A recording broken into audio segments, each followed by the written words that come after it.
Welcome to exam विवेचना। तो दोस्तों, ये जो टीजीटी टेट आर्ट्स का सेकंड पार्ट है, इससे पहले हमने एक पार्ट को डिस्कस कर लिया है। अगर अभी तक आपने उसे नहीं देखा है तो उसे भी देख लो, उसका लिंक आपको डिस्क्रिप्शन बॉक्स में मिल जाएगा। तो चलिए आगे के प्रश्नों को डिस्कस करते हैं। तो जो आगे का प्रश्न है ये है 121। तो इसमें पूछा गया है the child is a father of man. ये प्रसिद्ध उक्ति किसके द्वारा कही गई है? तो यहाँ पर जो 121 का सही विकल्प होगा तो वो होगा विकल्प डी, विलियम वर्ड्सवर्थ। दोस्तों, यहाँ पर मैं आपको बता दूं, अगर आपको इस वीडियो का पीडीएफ चाहिए या इस प्रश्न पत्र का फुल पीडीएफ चाहिए तो आप himeexam.com में जाकर इसका फुल पीडीएफ को डाउनलोड कर सकते हो। अगला क्वेश्चन है 122। तो इसमें पूछा गया है स्वतंत्रता आंदोलन में किस क्रांतिकारी की मृत्यु अनिश्चितकालीन भूख हड़ताल से हुई थी? तो जो 122 का सही विकल्प रहेगा यहाँ पर तो वो होगा जतिन दास। अगला क्वेश्चन है 123। तो इसमें पूछा गया है गुरु अर्जुन देव सिखों के कौन से गुरु हैं? तो 123 का सही विकल्प होगा डी, पांचवें।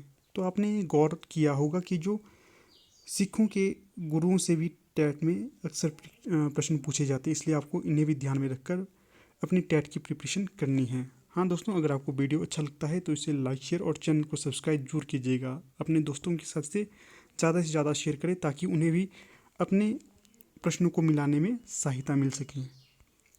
अगला क्वेश्चन है 124। तो इसमें पूछा गया है निम्न में से कौन शरीर के लिए विटामिन डी उत्पन्न करता है? तो 124 का जो सही विकल्प रहेगा तो वो रहेगा विकल्प बी, त्वचा।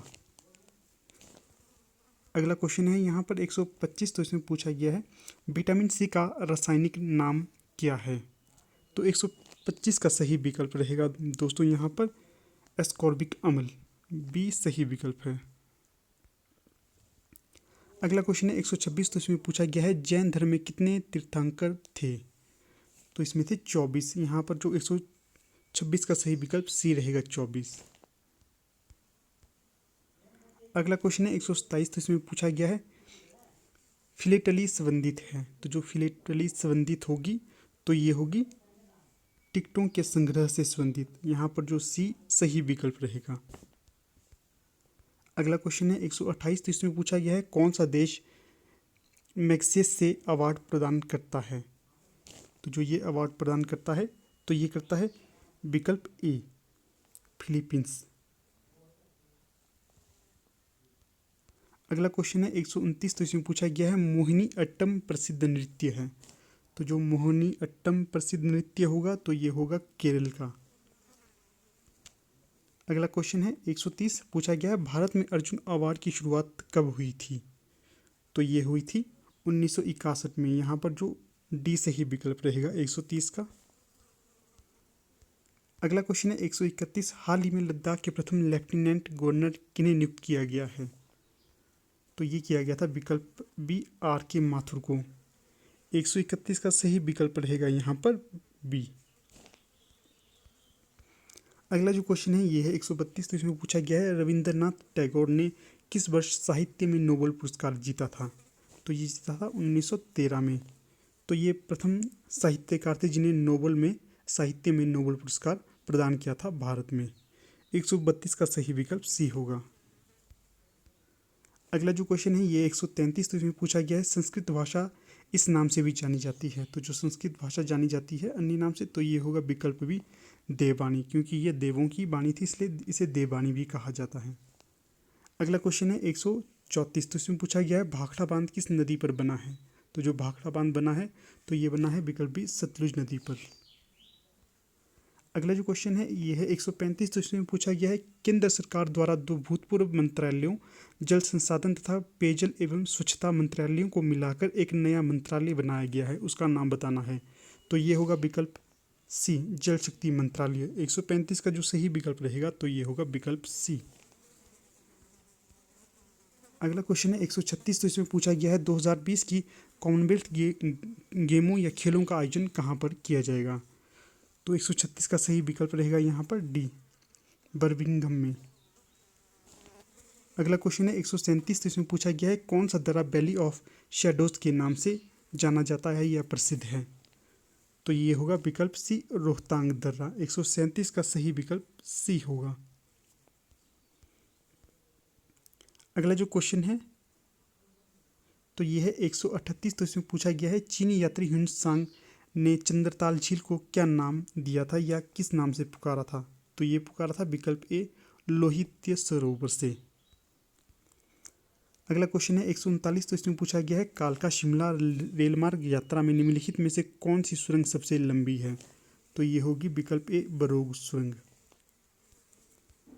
अगला जो क्वेश्चन है ये है 140। तो इसमें पूछा गया है लेडी ऑफ केलांग क्या है? तो जो लेडी ऑफ केलांग है यह एक प्रसिद्ध ग्लेशियर है। यहाँ पर जो डी होगा बिल्कुल सही विकल्प होगा।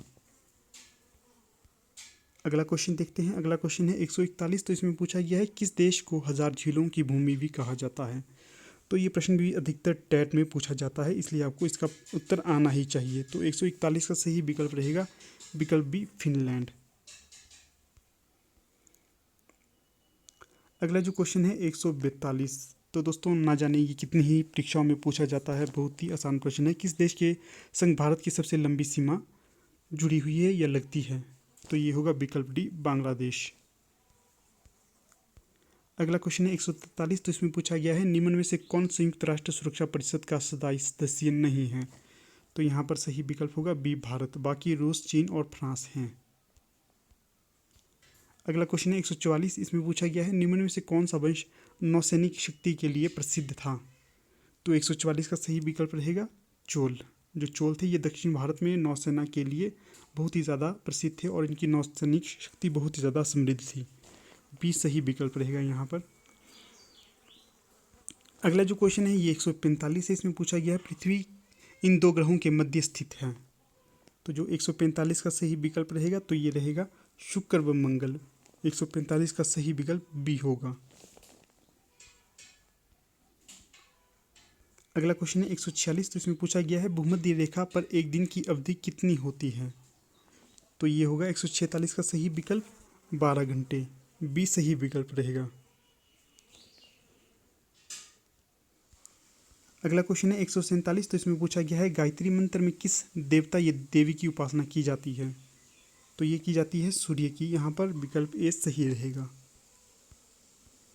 अगला जो क्वेश्चन है ये है 148। तो इसमें पूछा गया है किस देश की 3 राजधानियाँ हैं? तो ये हैं दक्षिण अफ्रीका की। डी सही विकल्प होगा। अगला जो क्वेश्चन है ये है 149। इसमें पूछा गया है कीर्ति स्तंभ स्थापित है। तो जो कीर्ति स्तंभ होगा तो ये होगा विकल्प बी चित्तौड़गढ़ में स्थित। 149 का सही विकल्प बी होगा। अगला क्वेश्चन है 150। तो इसमें पूछा गया है सोडा वाटर में किस गैस का उपयोग किया जाता है? तो जो सोडा वाटर में गैस का प्रयोग किया जाता है तो ये किया जाता है कार्बन डाइऑक्साइड का। यहाँ पर 150 का बी सही विकल्प रहेगा। तो ठीक है दोस्तों, यहाँ पर हमारा जो सेकेंड पार्ट था इसका भी समापन हो जाता है। जल्द ही आपके समक्ष इसके अलग पार्ट भी लेकर आएंगे। तब तक के लिए धन्यवाद।